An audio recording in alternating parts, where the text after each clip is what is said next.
All right, welcome everybody to another episode of The Thinking Project. This is your host, Alton Jensen. And before I get into all the introducing of the guests and everything, I wanted to let you know, make sure if you're watching this on YouTube to hit subscribe. And if you're listening to this on Apple, Spotify, make sure to do the same thing. That really helps out the channel. And of course, as always, this episode and podcast is not sponsored.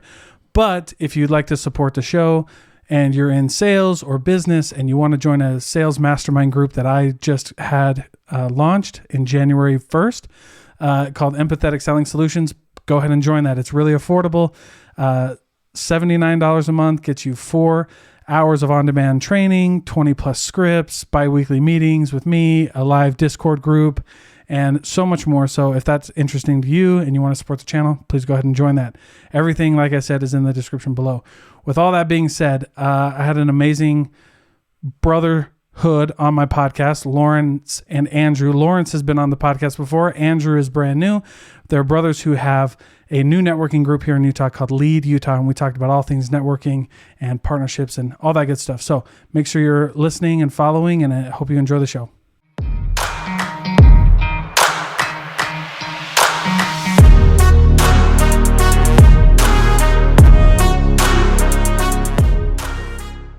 Yeah, like it's kind of crazy. Yeah. Okay. You remember, but you'll want to stay pretty close to the mic. Yes. Yeah, like a hand fist away. Okay. Nice. There you go. Hello. And then there was Andrew when he reached out to me. He was like, "How much does it cost?" Why would you ask me that? You put me in a bad position, man. What am I supposed to say? I'm just kidding. Yeah. Well, welcome, guys. Thank you so much for being here. Thanks for having us. Yeah, absolutely. What's the secret to networking? What's the secret to networking? Yeah, go that's a ahead. good question. Yeah. Shoot. Have fun with it. Yeah? Yeah. I think that's a good one. I think that's what we do too. So I don't know. What do you think? Yeah, I'd say have fun with it, but also build actual relationships with people, not just, yeah, superficial, like, hey, I want you to pass me business, but I don't really know you. Like a BNI or something like that. I'm not going to say any names, but I will. I will No nod comments. for you, yes. They can cancel me. I don't care. Because well, it's funny because I say they can cancel me, not because I have like FU money, but because no one listens to this anyway. Right? Right. Yeah. So like, good luck. No. Just kidding. No, that's cool. So I was having a conversation about this, and I'll let you guys introduce yourself, but I was having this conversation with a friend earlier about like networking and like relationships. So like my whole thing is selling. Right. Right. But networking is a little different. And you brought up like relationships versus like superficial. So break down, like you guys take turns, break down like what I've heard the term like relationship networking, but like what, like break it down. Like you guys have your networking group, it's growing, it's getting bigger. And it's like really kicking off. You got a lot of really awesome people in there. So I'm just curious, like how you guys cultivate that, like in the group. I'll illustrate an example, okay? Because I'm part of multiple Facebook groups. They're all just free public groups, and I'm sure you guys are too. Yeah. There's this one group in particular though that has probably, I think it's got 500,000 members. Okay. And you'll see people posting just these generic posts that say, "Let's connect," and really all they want to do is DM you and sell you on something. It's like, that's not networking at all. I don't know you. Why would I buy from you? Mm-hmm. Whereas, building relationships, it's all about being in person, getting to know each other, really showing that, you have some genuine interest. Mm-hmm. Yeah, I think it really comes down to how you present yourself. I started my business 2.5 years ago, and literally from Facebook, because I learned how to authentically tell people who I was, what I'm doing, how my services can benefit them. And that's basically what we want to get back to the people in the group, is help them understand, hey, there's a way to market yourself and to build relationships that is more authentic, where people can actually get to know you on a personal level. And it's not just this attention grab, salesy type of post or dialogue. Yeah. Or even just advertising. I think a lot of people think just advertising, throwing up posts about their business. is networking, but It's not. Yeah. not at all.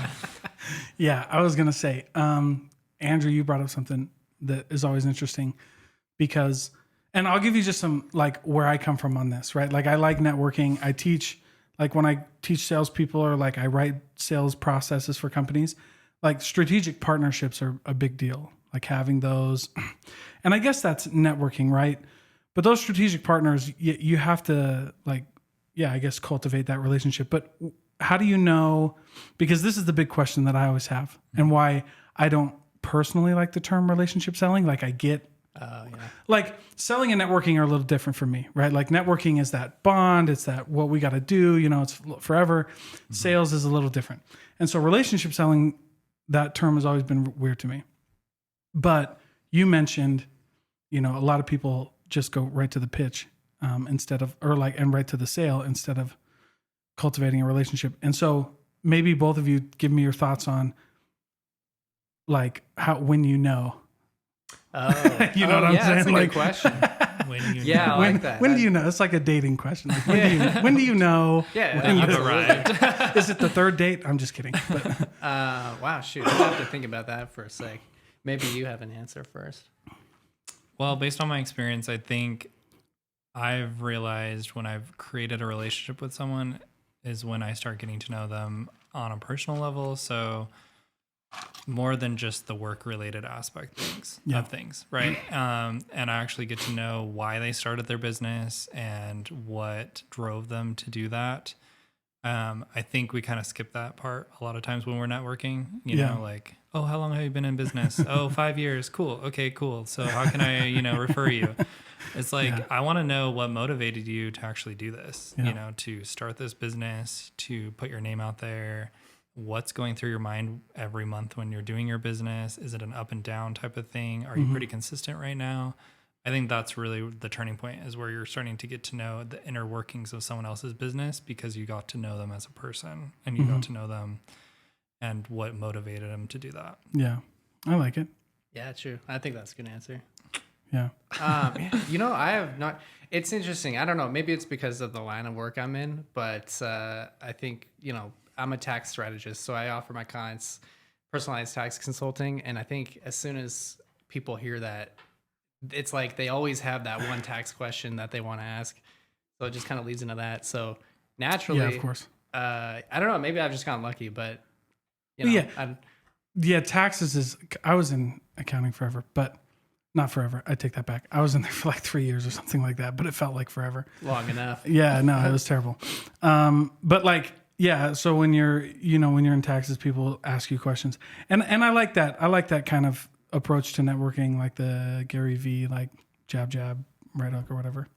Or like, you know, give, and then eventually, right? Like you have that kind of like, you have that kind of like leverage, right? Like we've given so much for free and like given all these conversations that eventually people will be like, all right, they won't be surprised when you've asked them to buy something or you've like gone or like you've made an offer or something like that, because at that point then it's just really natural, right? Right. But yeah, and like I said, I think there's just a different, like I think the goals are different with networking. Yeah. Right.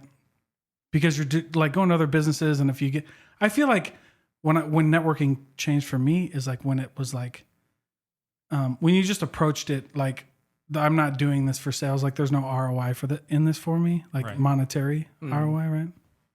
Yeah, I think, go ahead. Yeah. Oh, yeah. Well, and on the flip side of what I was saying, I don't know, when I'm networking, especially during our networking events and even our monthly lunches, I'm not even there to sell myself or any of my services. Yeah. To be honest, it's just, I love doing it because it's fun, you know? Yeah, you get to be around people. Yeah. And I think the referrals just come naturally when you're building relationships with people and starting genuine friendships. Yeah. But that doesn't like, and I think when we talked earlier, like when we were talking earlier, that would be like that would be the reason you go into it, is just to like get to know people, help people out. Yeah. Right. And whether you get, and I'm always, that's what I like about, you know, your group and other groups, when it's not about, I like my biggest, have you seen the TikTok thing where they're like, I don't know, dude. Have you seen them? Like, No. My biggest icks or whatever. My biggest ick is when you're in a networking group and they all go like, all right, what's your ask? I'm like, dude, shut the hell up. Shut the hell up. Like, I don't have one, dude. I don't have one. I don't know what to do. Right. Yeah. Like, it's like, I don't have an ask, you know? Yeah. I don't really care either because like, I don't, Right. that's not what I'm there for. And I think that was what clicked for me because I'm a sales guy. Mm-hmm. So it took a while for me to break that. Like, I got to be selling, but it's like, just chill. I think it's because it's the difference between high pressure sales and the low key, I guess, networking. If it's a spectrum, right? You're like on the high pressure car sales, right? And then on the opposite end is just professional networking. So Yeah. Well, yeah, and that's a good point. I don't think professional networking would fall into that because I also had a conversation with a friend of mine because I'm doing a sales group and I was, reaching out to some buddies to get ideas and things. And one of my friends goes, is it like transactional sales or relationship sales? And I was like, I don't know the difference. Like for me, there's no difference. Right. And I was talking to my buddy about this and I was like, dude, look, when I say relationship, like, what do you guys think of when I say relationship? Like, how long, what does that look like? If you were going to say, I have a relationship with this person, how would you define that? I mean, I would define that as like, one, I know their name. Yeah, right. Yeah. I know a little bit about their family. I know. Well, and we've spent time together. Yeah, we've spent time together. We're chatting about other things than just one topic. Sharing interests. Yeah. Well, and you probably wouldn't have you wouldn't call someone a relationship if it hasn't been longer than like 2 or 3 months, right? Right. I probably wouldn't. I probably wouldn't say like I might like be doing things to cultivate that, so that I can call it a relationship in like 6 months, like a strategic partnership or something like that. But if it's like less than 6 months, probably don't know that, right? Right. And so that was my point, was like transactional relationship, when people talk about trust, like networking is, you can get to trust people in networking, but even then, like I probably wouldn't. I've known a lot of people for a lot of years and from networking groups. And I don't think I'd give anybody my kids in a networking group. Yeah. So it's like, there are levels to trust, right? There are levels to trust. For sure. And that was what hit me really hard when I realized that. Like, obviously that's something but it just gets pushed on you in networking and partnerships and sales. It's like trust. And I'm like, but do I really trust them? Well, but like, no, I would always just say like enough trust.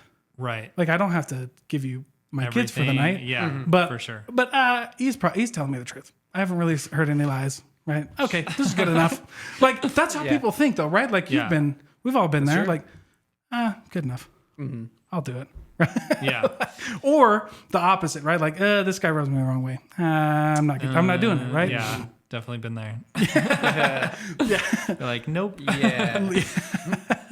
But it's even in like the dating scene, right? When you're actually doing this, like you start to like build that trust. Right. But it doesn't mean like you're going to give everything over to them. Or, right. You're not going to do anything crazy. Yeah. Right. Like, I have enough trust to like, all right, let's go out on a date. Like, we'll talk before that and then whatever. Right. Right.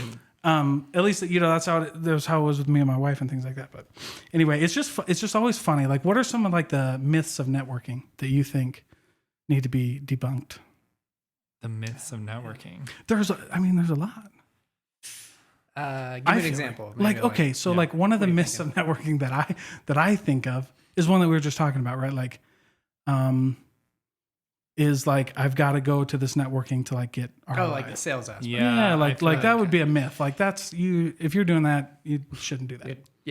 Shouldn't be in a networking group. Wrong reason to do that. Yeah. Or like, I feel like also like that you deserve or that you will get referrals from everyone in the networking group.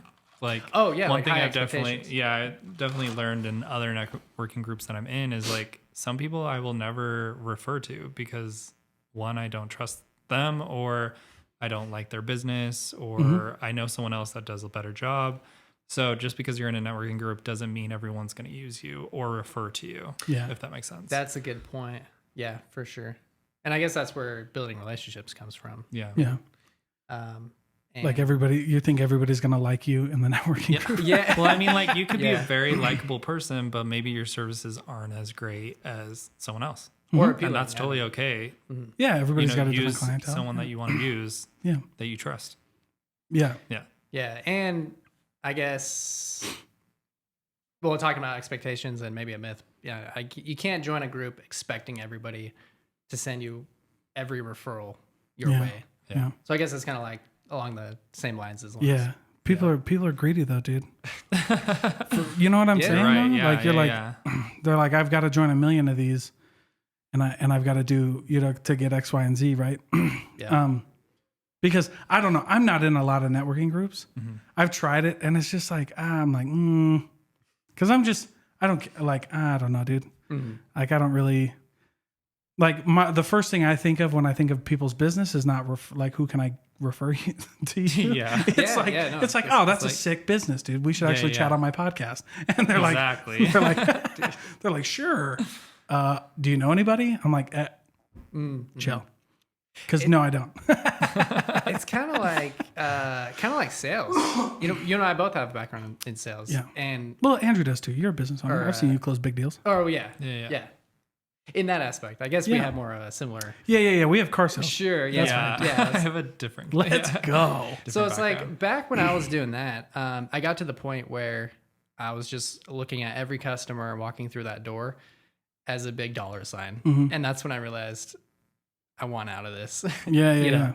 Yeah. That's hard. And so it's kind of like joining certain networking groups and expecting, right? So you don't really see business owners as real people. You just see them as means to an your end. next referral. yeah. So definitely the wrong way to go about it. Oh yeah, absolutely. Well, Yeah. and I was just talking about this back to like the trust thing. Like, we sell cars or we do these things, right? Like, and you have a pretty short sales cycle in your photography. Yeah. Right. Sometimes it can be longer. I'm sure. Right, But depending like on the most project. of the time it's like a couple weeks.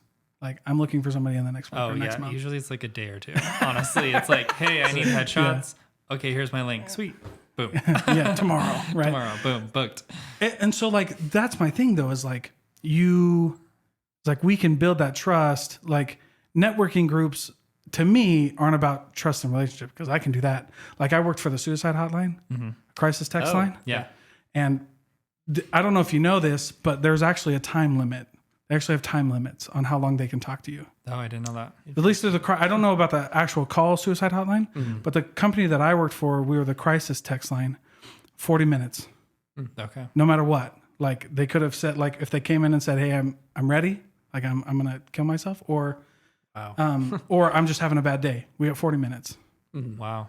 and that's crazy, man. That's super tough. And so like, I have 40 minutes. I don't have 5 years to be your best friend to, like, you know what I mean? Like that kind of Right. friend to be like, but you can actually accomplish what was crazy was we actually learned, and I actually did it, but like you can build that same relationship in 40 minutes if you do it right.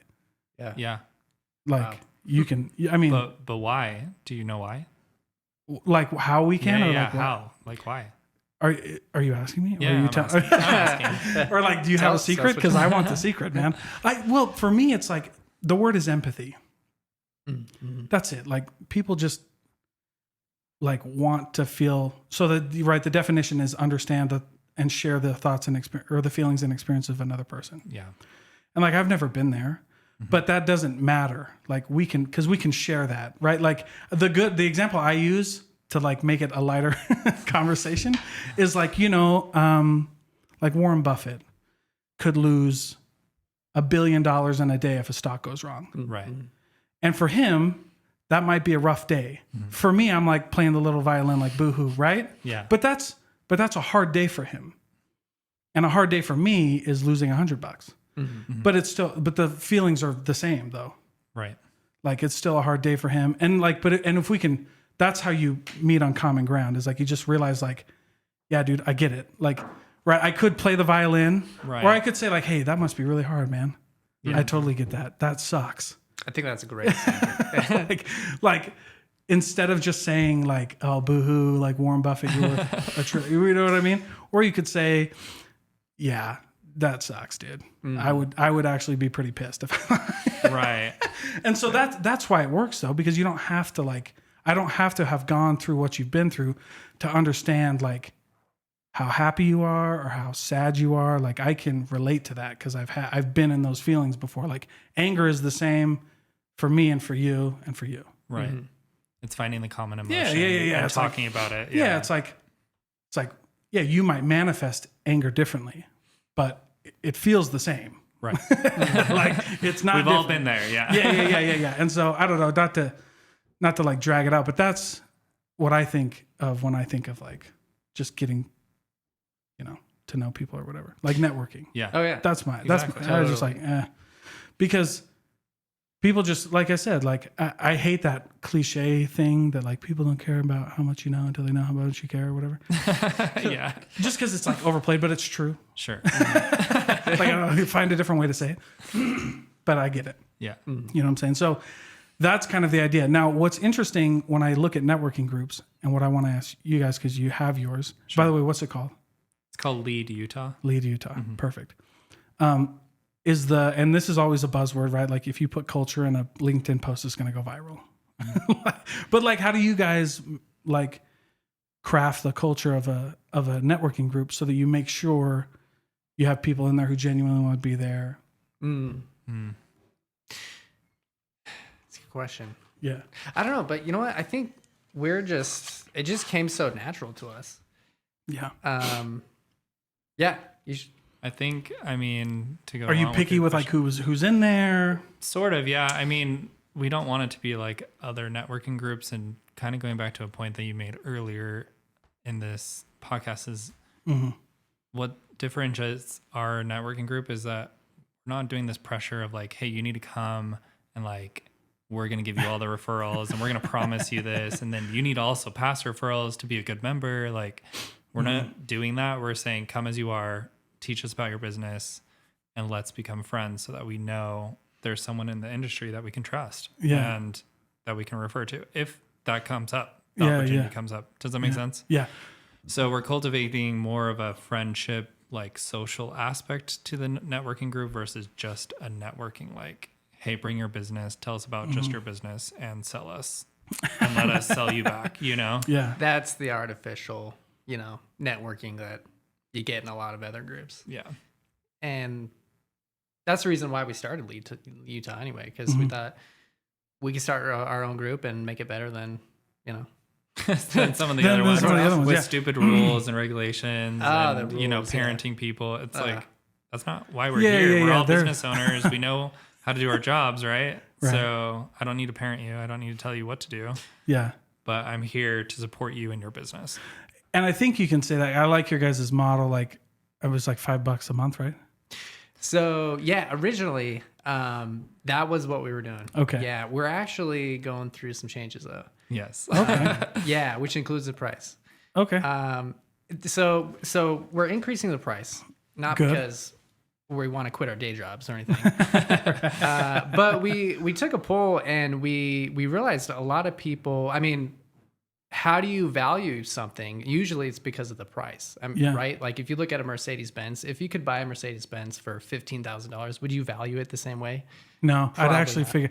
actually ask you what's wrong with it. Right. Yeah, exactly. Exactly. Well, and I think, so we got some great feedback, and that's kind of what we got. And it also drives, people to put some skin in the game too. So if they're paying a little bit more, then they're going to put more effort into it and make it worthwhile for themselves, which means other members will benefit from that as well. Yeah. So starting next month, $25 a month. And with that, we could also talk more about, what we do that makes it worth $25 a month. But Yeah, go ahead. we're going to be doing some awesome things moving forward. I guess I'll let Laurence touch on that if you want to. Sure. Go ahead, homie. So we have our monthly luncheons that we do because obviously we want to meet in person, become more personable. But then we're going to start planning events every other month. And so that will, the fee that we're charging will help, subsidize those events as well. Social events. And then we also want to get more active on our online group and do kind of educational moments every week. Mhm. So give members an opportunity just to get in front of the camera and teach us a little bit more about their business. Mhm. Just a 5-minute, you know, Yeah. Facebook Live video saying, hey, this is who I am. This is my business. You know, for me, I could show my studio, my actual setup, Mhm. where people or clients come to. Just get more people involved and really like have a chance to educate other people. Yeah. I like that. And I don't think there's anything wrong with charging people. I don't think so Right, either. like, I actually learned about this a while ago, but and I'll ask you guys. But you probably already know. But Okay. is Rolex a for-profit company or a non-profit company? If you had to guess, if you don't know, if you Well, had that to sounds guess. like a would trick say question. For profit, but yeah, it sounds like a trick question. It totally is. Rolex is a non-profit organization. That's crazy. Do you remember? So I'll just tell you. But like Rolexes were originally for the Royal Navy, for divers and like fly. That's why like you can dive with a Rolex. Oh. And you can fly with a Rolex, and they have all Interesting. those dials. So they would like look at their Rolexes, and so that's why they're a nonprofit organization. But I love this because when people fight me on price, I'm always like, look, the CEO of Red Cross doesn't have a second job. Right. Like the board of trustees for Rolex, they don't have that. You know what I mean? They don't have 5 jobs. They're not. Right. You know what I mean? They're not working to make ends meet, dog. You know what I'm saying? Yeah. And so like there's nothing. I don't think there's anything wrong with charging, especially if you're like building a community, right? Like this is just Right. part of like. So I'm Love it. but that's always that's a line I use all the time. I'm like, come on, man. Yeah. Yeah. Rolex is a nonprofit, and they still charge 10 grand, 40 grand for a watch, bro. Right. Well, I mean, it's our business model is still the same. I mean, I don't want to name any networking groups in particular, but they may have been mentioned on this podcast 20 minutes ago. I mean, some people spend thousands of dollars to be a part of a networking group. Have you been to a BNI, by the way? No, I almost attended one just as a guest. Yeah. But honestly, the huge turnoff was the time commitment. It's I just terrible. really couldn't do it. And Yeah. because Have you there's- been to one? Yeah. I am part of a BNI You're group, part of a yes. BNI? So that's No, why it's- I whatever, can dude. tell from the inside out. But like, dude, I've been Yeah. to. That's like Were so you a member boring, or did dude. you just? No, I just went visit? like in place of somebody. Oh, okay. Yeah. You can do that sometimes. Like sometimes they're Yeah, like, you I can can't go. So like substitute. you can. Well, that's the problem. Okay, that's the problem with BNI is there's an attendance policy. And I'm Right. like, I pay how much money? $1,000 to be here, and I have an attendance policy. So I You have can't- to be there. So I can't miss more than 3 absences, like rolling absences. So Right. yeah, that's why you ask for a substitute to come in. Yeah. But I think it's ridiculous because I'm like, I paid to be here. So if I have a job or a gig, Yeah. Don't worry about it. then I'll like, be there, I bro. should be able to go do that. And Right. Yeah, dude, they're dry, dude. Yeah. I'm like, like give me And a you So, get so 30 it's just seconds. completely boring then. You get 30 seconds to present in BNI every week, right. which is not even that much time. It's actually if you think about terrible, it. That's yeah. why we started this networking group because I'm like, this is dumb. People are paying way too much to give a 30-second spiel every month or every week, I should say. Yeah, every week, and then But, like, to the same people, by the way. To the same people. Yeah. And it's usually the same message of like, hey, this is who I am. This is what I do. This is how you can refer me. There's Right. no This is personalization. this to is it. my ask. Yeah, this is Ick. like, this is my the business ick. and that's all you need to know. But you don't know anything else about me. And I was going to talk to my business partner about joining the group because I thought, that'd be a great way to accelerate our business. And I think, okay. I would rather have an accountant cold call me Oh, yeah. than get a referral in a BNI group. Well, here's the thing: pros and cons. I think That's BNI fair. works great for the members. It's just not for me. I mean, if Yeah. I was a member and I was actively engaged and I was there for referrals, I'm sure I would make a lot of money back. I would probably at least triple the membership fees. Right? I'm sure the membership fees are totally worth it. But right, it's like the time commitment. And then, of course, the awkward. Well, you're very optimistic. You're very nice. Yeah, I think so. Try not to slander BNI too much. Yeah, sure. I think it works, right? For some people. Sure. Yeah. Okay. Let's see. Where was I going? But anyway, yeah. So I was like, well, I don't really like the idea. aspects of this. Oh yeah, it's kind of like the then there's the awkward.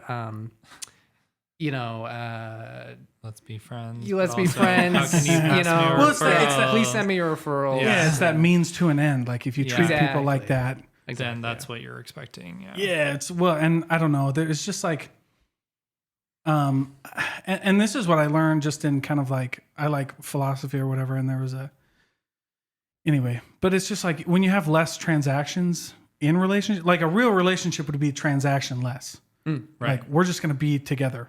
Right. I don't have any expectations. And people fight me on that, by the way. Like if you're married, like, of course I have expectations. I'm like, stop it. Stop it. No, you don't. Yeah. Or at least you shouldn't, right? Like my wife expects me to do things. And it's like, here's why and this is why my why changed. You know, like everybody's like, what's your why? And every bro out there is like, my kids. And it's like, I get it, right? I'm not knocking your family, but if I lost everything tomorrow, my family would be there no matter what. Mm-hmm. Right. I don't lose my family. Right. Like if I lost my job and my kids grew up in poverty or whatever, they'd be better people for it. They would never leave me. Mm-hmm. You know what I'm saying? And so when I learned that principle, it was like, oh, my why is actually a lot different because there's no, like we can just be together. Like I don't really give a shit if you give me a referral. Yeah. Or if you pay for my dinner. Exactly. Or whatever, dude. Yeah. Like let's just hang out, bro. Yeah. Yeah. And if you expect that from me, this relationship isn't going to last very long. It's going to stay at a superficial relationship. Well, I don't have time for that. Yeah, exactly. Like personally, that's what I think. That's what It's I'm like, not. We're not going to hang out. Let's dude. go do lunch, and then how can I pass you a referral? Yeah, You're like, yeah. That's cool. So I have to go I'm not spend all money about to go to lunch, and then I have to talk Follow about this passing stuff, dude, referrals. Yeah, like Well, and people think like, here's what a lot of people mistake. What I feel like, you guys give me your opinions on this, but I feel like a lot of people mistake relationship networking or whatever that word is, right there, for like low pressure sales. yeah, Which like, is, by the what way, are we doing? so dumb. Yeah, yeah, it is. Well, and here's the thing. I didn't want to start a group as any kind of sales funnel or, I didn't even want the group to be a pool of potential clients. I wanted it simply because I thought the alternatives kind of sucked. Yeah. And I just love, I just love hanging out with people, and getting to know their businesses. I think that just comes naturally with what I do in life. But I don't know. It's just, and our group is different. It's different because, so I'll tell you about our first networking group, because back in September, we went to Topgolf. And how many people attended? I think there was like 18 people there. Yeah, maybe a couple more. Yeah. The most interesting thing happened. It was like even halfway through the event, no one played Topgolf. Oh yeah, no one really with each golfed. other. Oh, cool. No one really golfed. Yeah. Some Cool. people ate, but it's like we all just became really close friends in a very short amount of time. Yeah. And yes. It's not Absolutely. at all what I was expecting. We were actually nervous because we thought we would show up and we would meet a bunch of other nervous people who don't really know how to interact. Network, You know what I mean? super- It was super awkward. Yeah, but everyone was just so friendly, so welcoming, so open Very to cool. meeting everybody. And that already, I think that alone sets our group apart from a lot of others. Yeah. I've never been a fan of like the agendas at like and not like I'm not like conspiracy theorist agendas, right? but like actually the agenda that we're doing. Like, Yeah. all right, here's what we're gonna do today. Yeah. I'm like, come on, man, come on. Let's have a welcome message. Yeah. and then Everybody's let's have a gonna do all 5-minute this shit. And I'm presentation like, by so-and-so, get the hell out of and here. Let's get all Yeah. the words out. No. We I don't wanna never, do that. I don't like that. I'm like, hey, let's We'll just never get do that. together. Let's have fun. Get to Yeah, know each 'cause other. I Bring your think- friends, family. Like, that's what it's about. Yeah, because I think that would be a lot better. Yeah. Right? And then of course there's all of the, but we're in Utah. There's so many networking groups, dude. I know. It's crazy. And they keep popping up. Yeah, There's always a and group there's always for- someone different. Yeah, That's right. different Always reason. something different. Yeah. And they always do something crazy, and I'm just like, and that's why I like to be involved in only a couple. Is just because like, Yeah. Yeah, What's the sure. point? yeah. I'm like, but here's the crazy thing though. There's so many, but like I still meet people who don't know that they exist. Isn't that crazy? Yeah. You meet people You're that like, are how like, do you do your business? You're like, how do you or like, get to know or other like even business like, owners? I enjoy. They're not really like a networking group, but have you heard of Tacos Together? No. Oh, dude, That's here? That's local? Paul Shin, he is the nicest guy you'll ever meet in your life. Okay. Like ever. And he runs I don't know if they're nonprofit. I don't think they're nonprofit actually. But they run like these. So they actually just got the Guinness Book of World Records largest blanket fort. Whoa, really? Yeah, it was crazy. They paid people to be there and stuff. And what was cool was they did the world's largest blanket fort. And then they got the Guinness Book of World Records guy there, got it verified, and then they donated all the blankets to the homeless shelters. Oh, that's cool. Yeah, so it was really cool. And they subsidize it by just letting people set up booths there and things. But anyway, I was talking to him, and I've been to a couple of their events. What was cool though was he wanted people, not business owners, to be at the event. Like his target market was like people who aren't business owners. Mm-hmm. Because like he's like, if you just lost your job, you don't feel like you need to be at a networking event. Like there, you know what I mean? But like you should be there. Like we should be here, and like we should be meeting people. And like I was like, oh, that's pretty cool. Because like I meet people who don't have jobs, or like, and they don't own a business, and some people don't want to own a business. Right. It's just like whatever, that's fine. I don't care. Because statistically, we can't all own businesses. Right. Yeah. Like it doesn't work, right? The Right. math doesn't. So anyway, it was just, so that was cool too. Like seeing like those kind of networking events that like, I mean, obviously there's a lot of business owners there, but there was also a lot of people who were just like, what do you do? And they're like, I work for Smith's.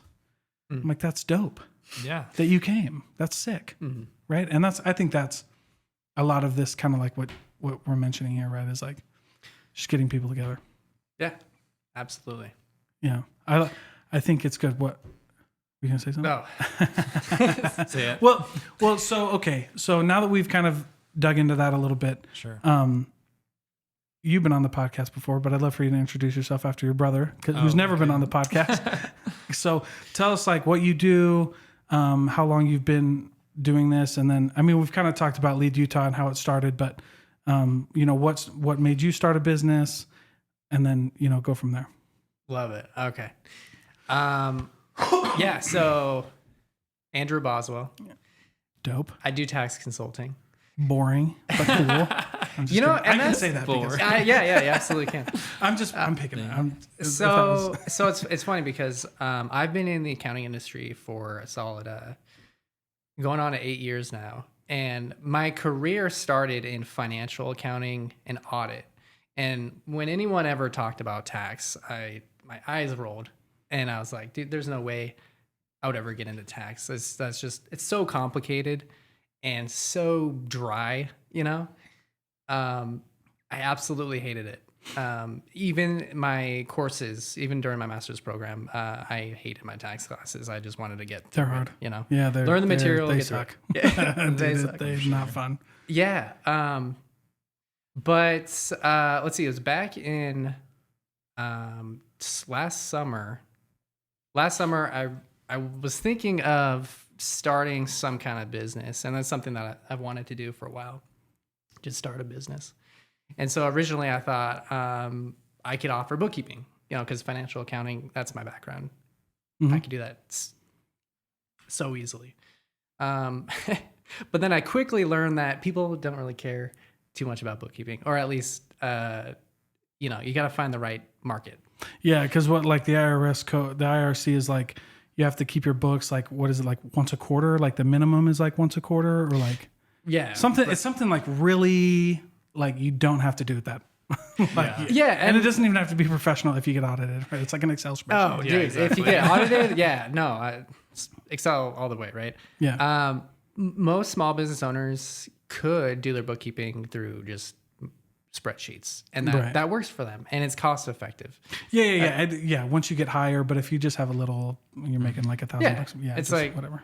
Right. So then I quickly realized I don't think I'm going to make nearly as much money as I want to doing that, and I knew people need tax help, and I was like, I cannot believe I'm considering this, but maybe that's the direction I should take. You know, I partnered with my best friend from college. So we do this practice consulting together. And it turns out that I was actually really good at providing tax advice to small business owners.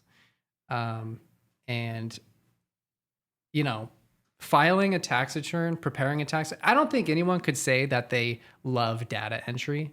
You know, I'd like that's to what it meet. is. Yeah, that's really what it is. I'd like to meet someone who says, yeah, I absolutely love my job.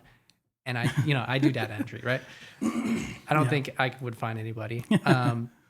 But it's providing consulting, providing recommendations that actually affects my clients' lives and saves them money in taxes. That's really why I fell in love with this line of work. And you know, the rest just kind of comes along with it. Yeah. Well, I think tax strategy is great. Like, cause not a lot of like people actually do tax strategy. Like that's the piece that everybody who does taxes, that's what they all miss, right?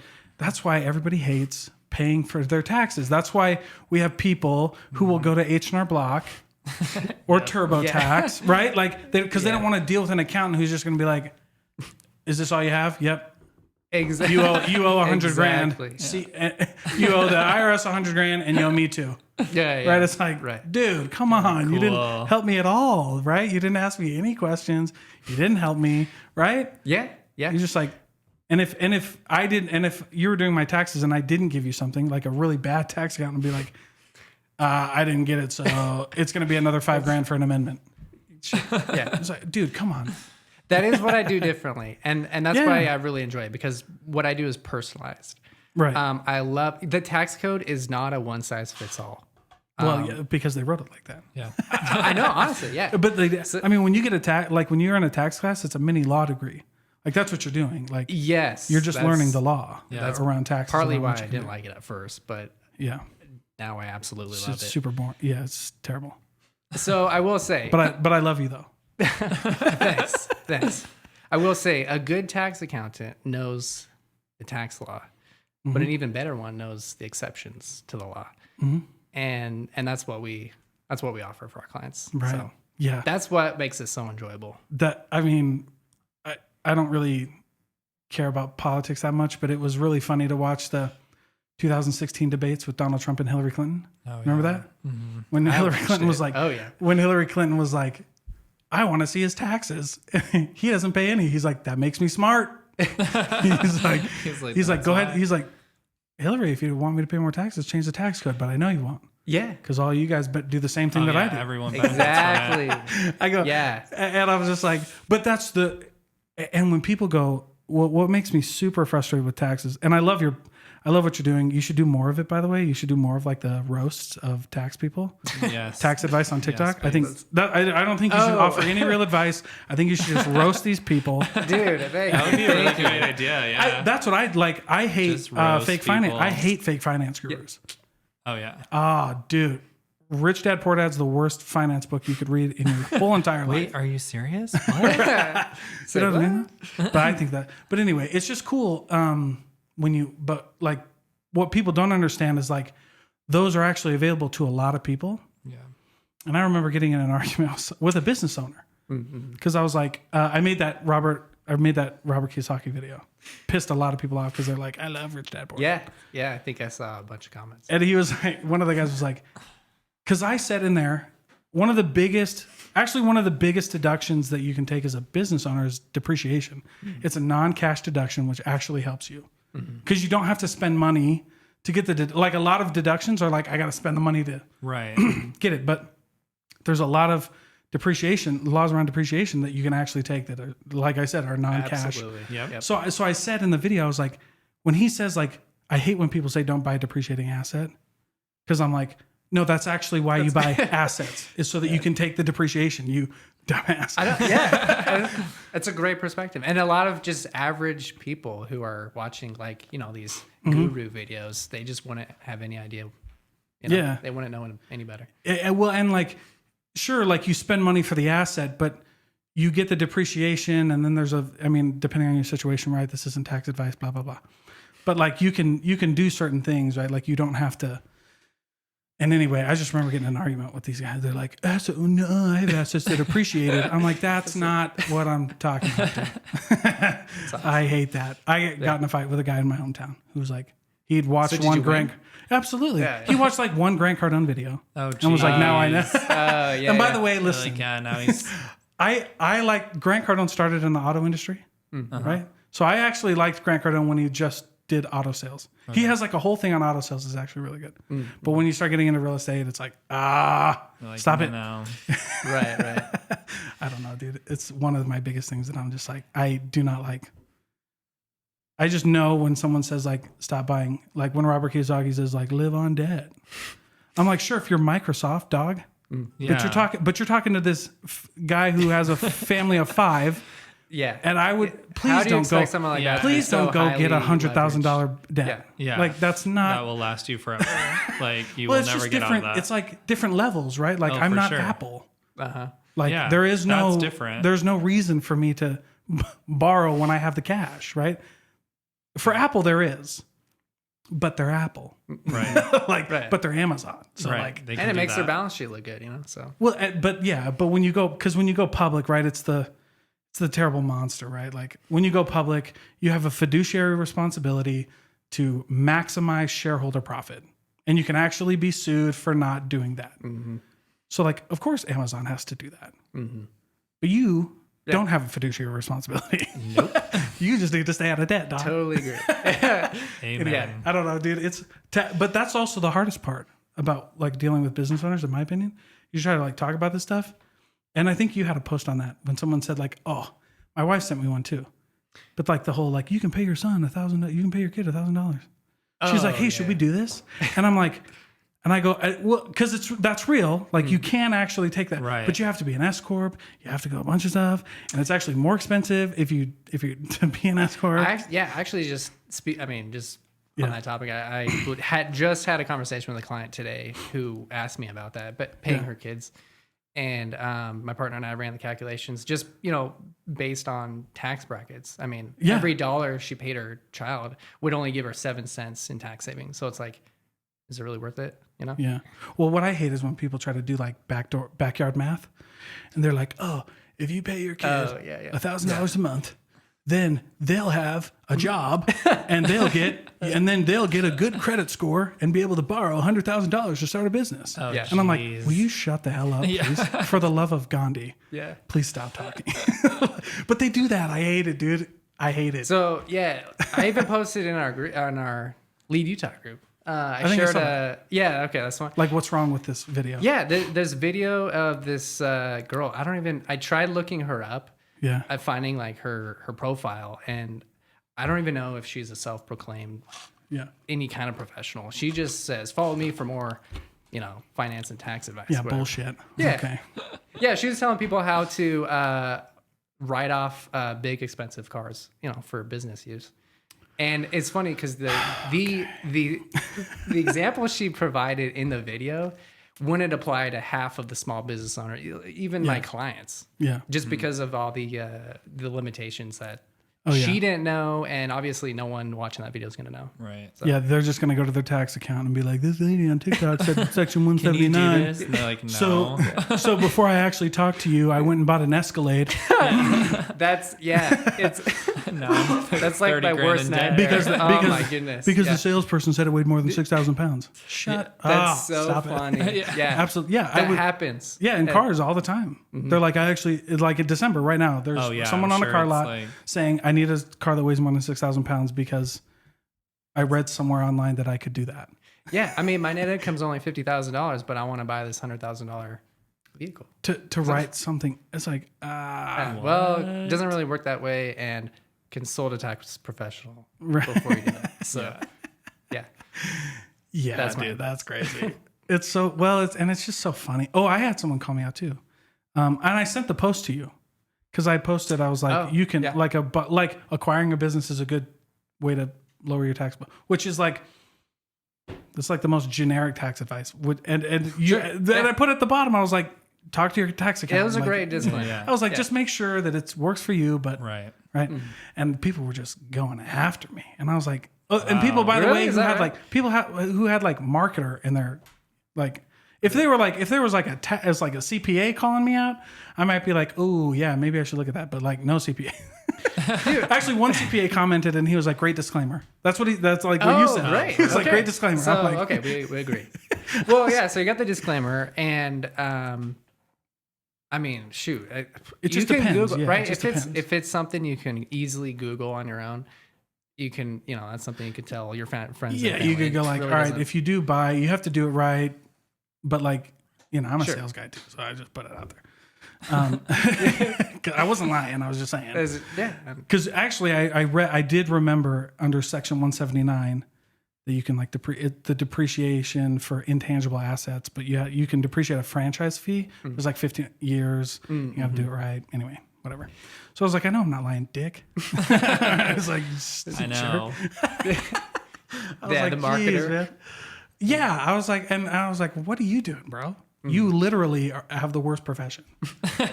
You sell people Facebook ads. Right. I can't think. I would rather try to sell people essential oils, man. yeah, it's pretty bad then. Well, but I don't ever recommend Facebook ads to anybody. Yeah. If you're a small business, you shouldn't do them. No. That's just my opinion. Yeah. Because like, what are you going to spend? $500 a month? That's not going to get you anything. No. You got to spend at least a few grand, and you can't do it for 1 month. You got to do it for 6. Right. And then Yeah, there's Right? a lot more to it. I would Yeah. imagine. Yeah.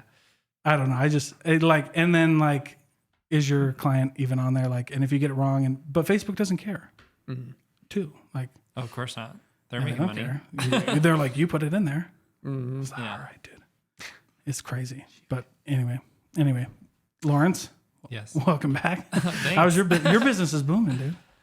Thanks. Yeah, I think it's going It's going, well. Yeah. I think it's going great. Yeah. Yeah, you've got some really awesome things going. And I love, by the way, how you pitch photography to business owners. Oh yeah. Because it's that's not, and you probably experienced it. It's not like the first thing that business owners think of. No. But Like you know a what I new mean? Picture? No. Yeah, like we don't need pictures. Yeah. But I think you do a great job of like illustrating why it would be important for someone in business to have a good headshot, or companies to get headshots for their business owners. I think because that's sales to me. Yeah. Like anybody can sell a business owner, like, HR, like, because legally you have to have that. Right, So right. the pitch is really The easy. essentials. Yeah. You don't have an HR person, you're actually looking at a huge liability. Right. Here's my Here you invoice. go. Right. But like for these things, that's where I think salespeople shine, is when you can like actually help people. Like it does make a difference because man, Totally agree. there's super bad headshots. And when someone with a Oh bad my headshot goodness, you would messages not me on believe. LinkedIn, Yeah. but it's real though. Like when Yeah. when I get a weird picture, I'm like, nah, I'm good, dude. Yeah, you're Like, for real, Where like, are I you go like, from? I don't know if yeah, I I even don't trust know. you. Yeah. Or if it's like a whole body of them like doing something. Oh geez. Have you seen those on LinkedIn? You're like, and they're like the CEO, and I'm like, okay, man, go get a headshot. You're like, Spend the "Please money. Stop doing yoga in the middle of the park and putting that as your profile Putting that on picture. That doesn't LinkedIn. make you a E CEO. I was like, dude, yeah. I'm like, dude, it's, get it, look good, man, Yeah. look good, because like people don't trust you. But that's the other thing. That's the other thing about trust. Like people always tell me, they're like, trust matters, and I go, sure, right. But if I came up to you, looking some type of way, right? Yeah. Oh yeah. You wouldn't trust me. No. So obviously there's something else to this, right? Like Yeah. obviously we got to figure something else out, And I just think it's funny. So yeah, dive in a little bit. How's it been? Like we talked, I think right when you were starting your business. Yeah, we did. I think it was like we were like 6 months in. Yeah, it was Yeah. pretty fresh. Yeah, I love it, man. And 2 years now, like from that point. So I think so. 2.5 years almost I've been in business. Things are going well. I mean, I focus on headshots a lot. That seems to be my niche. But I've also branched a little bit into branding photography. So I've seen your product shots. Dude. Those are dope. Yeah, and products. So people who need photos for their website instead of using stock images. Those are great gigs, super fun clients. Yeah, dude. I've seen some of them. And even again, like a picture Yeah, for a product, it makes a difference. It makes a huge difference on how people perceive your product or your service, how they perceive you, just like you were saying. Yeah. That's why I've been it's funny you mentioned that, because I've been advertising more on LinkedIn and educating people on LinkedIn, just because I feel like it is important if you're going to use that as a professional profile. I think you should get an updated headshot. I mean, Yeah, you should look like what you should look like now. what you need to look like to Don't use your passport photo from 10 years. Is that what for you're your saying? wedding photo with your wife half cut out next to you or whatever. Like I've seen those. I've seen those so many times on Facebook. Ick. And I'm like, cool, on, the man. picture looks decent, but like we can tell it's from your wedding and someone's beside you. Like, yeah. And you're like, you're like, maybe not.